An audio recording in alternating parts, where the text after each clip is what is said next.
Yeah, yeah, yeah, yeah. Hava kapalı ama akalım. Arabaya bindim, yürü bakalım. Tabi radyomuzda yine Demet Akalın. Bir kez olsun bizi çalmadın adamım. Hava kapalı ama akalım. Arabaya bindim, yürü bakalım. Tabi radyomuzda yine Demet Akalın. Bir kez olsun bizi çalmadın adamım.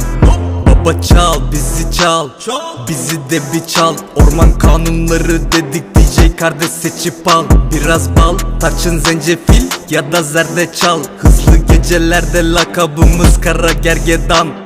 Para verme lan, şarkılara sen devam. Ceryan yine gidik bro, güzel bahçe Kerbela.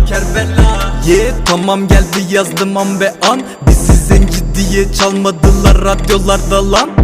Ben susmam devam, herkes kan revan.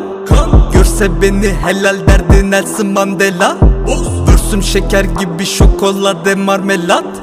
Bir lokmadan bozmaz seni, hadi al ye bak. Hava kapalı ama akalım. Arabaya bindim, yürü bakalım. Tabi radyomuzda yine Demet Akalın. Bir kez olsun bizi çalmadın adamım. Akılda kalır, tipim havalı. Bu gece de hızlı, takılmacalı. Beni yakalarsan sakın acıma canım. Derin olsun boğulmam, açıl adamım. Konuşulur rapileri geri. Kelimenin sana geri verir. Belin eli baba gibi serin. Bu gece de bana geliverin canım. Çıkın bana geliverin, bugün hava serin dedim dibine geç hadi şöminenin. Sıcak oldu dedi gibi Nelly. Spotu da açar Emine mi? Eski okul dedi adım Mihriban. Seviyorum Hennessy'li minibar.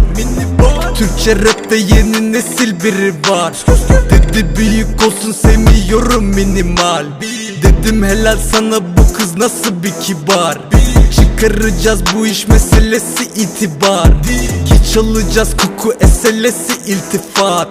Dedi kaydet beni SMS'e gir bir bak. Dedim bakcam paso bana sarcan. Kardeşime dedim kurtar beni Berkcan. Geldi aldı beni arka fonda derman. Ankara'ya selam kardeşimdir Sercan. Hava kapalı ama akalım. Arabaya bindim, yürü bakalım. Tabi radyomuzda yine Demet Akalın. Bir kez olsun bizi çalmadın adamım. Akılda kalır, tipim havalı. Bu gece de hızlı, takılmacalı. Beni yakalarsan sakın acıma canım. Derin olsun boğulmam, açıl adamım.